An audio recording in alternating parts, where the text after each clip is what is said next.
बर'फोरनि आंगो बैसागु फोरबोखौ गाजा गोमजायै फालिदों जनाय हालामाव। जनाय दखरा एबसुजों लोगोसे जनाय हालामनि सिङाव थानाय गासै माहारियारि आफादफोरनि जथायै बानजायनायाव मेहेरगोनाङै खुंफुंदों खुंगा जेथि रंजालि बैसागु फोरबो फालिथाय। दिनै बे फोरबो फालिथाया गिबि सानाव आगान होबाय। गासै साननैनि हाबाफारिजों धेमाजि जिल्ला जनाय हाथिजान बर' गुदि फरायसालिनि गेलेग्रा फोथाराव खुंफुंनाय बैसागु फोरबोनि समाव गोबां रायजो राजाफ्रा बाहागो लानायखौ नुनो मोन्दों। दिनै गिबि सानाव गोसोखां गाहाय सायनासालि बेखेवनाय, बिफां फुलि गायनाय, हारिमु बादायलायनाय बेखेवनाय बायदि हाबाफारिफोरखौ फारियै खुंफुंनाय जायो। बे बैसागु फोरबो फालिथायनि सायावनो जराय दखरा एबसुनि आफादगिरि मनाराम मोसाहारिया खौरांगिरिनि सिगाङाव मा बुंदों, फै आबुं बाथ्राखौ मिन्थिना लानि। दिनैनि जनाय दखरा दुलाराय बर' फरायसा आफादनि बानजायनायाव जानाय बे लोगोसे जनाय दखरानि गासै माहारियारि आफादफोरनि हेफाजाबजों जथायैनो बोसोरफ्रोमबो खुंबोबाय थानाय बायदियैनो देग्लायबो जोङो जयैनो जनाय रंजालि बैसागो फोरबोखौ खुंनाय जादों। बे रंजालि बैसागो फोरबोखौ जों साननैनि हाबाफारिजों खुंफुंनो थाखाय आखायाव लादों। बिनिनो दिनै सेथि सान। बे सेथि सान हिसाबै जोंना सिगांनि हाबाफारिया जाखांबाय आरो दिनै जोंनिया फिरफिला बिरहोनाय आरो सायनासालि बेखेवनाय बेफोर हाबाफारिया जाखांबाय।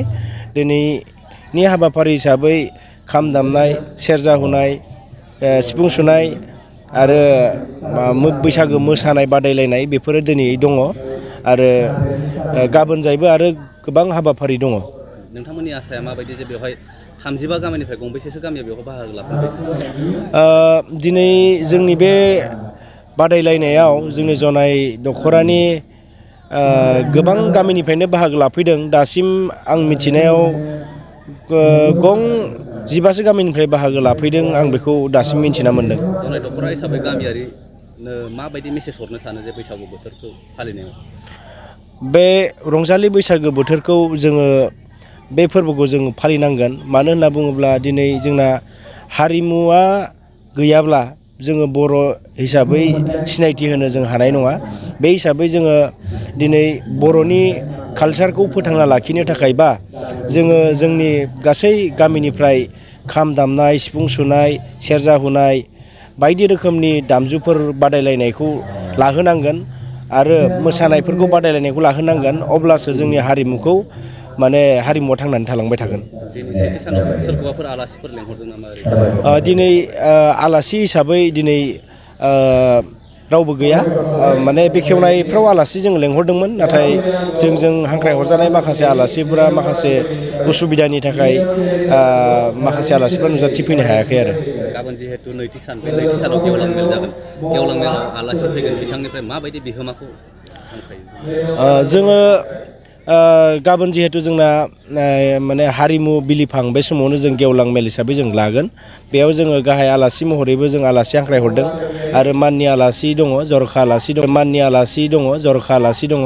बिथां आलासिमोननिफ्राय जोङो बेखौनो जोङो बिथांमोननिफ्राय बिबुंथि मोननो लुबैगोन जे जोंनि दा जनाय हालाम बा जोंनि बिभिन्न जेरावबो जायगाफ्राव माने जोंनि हारिमुवा माने थांनानै थाबाय थानांगोन आरो हारिमुखौ फोथांना लाखिनोब्ला मा मा खालामनांगोन आरो जोंनि बर'नि गुबै मावनांगौ खामानिफ्रा मा, हारिमु थांना थानांगौनि खामानिफ्रा मा, बायदि रोखोमनि बाथ्राफोरखौ जों मिथिनो मोनगोन होननानै जों आसा खालामनानै दङ।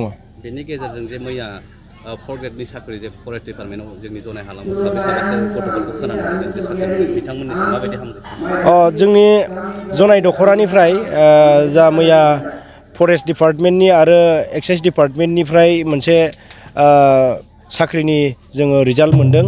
बेयाव जोंनि जनाय दखरानिफ्राय दासिम जोङो 3 फंबाय बिनानावमोनखौ मोननो हानायखौ जों मिथिनानै मोनदों। माबायदि ओरैनो हामलायथि होदों बिथांमोना जे दिनै गावनि बर' मिडियामजों फरायनानै दिनै बे साख्रिखौ मोननो हानायनि थाखाय जोङो जनाय दखरा दुलाराय बर' फरायसा आफाद हिसाबै जोङो जोबोद गोग्गानाय मोनदों आरो जों जोबोद खुसि मोनदों।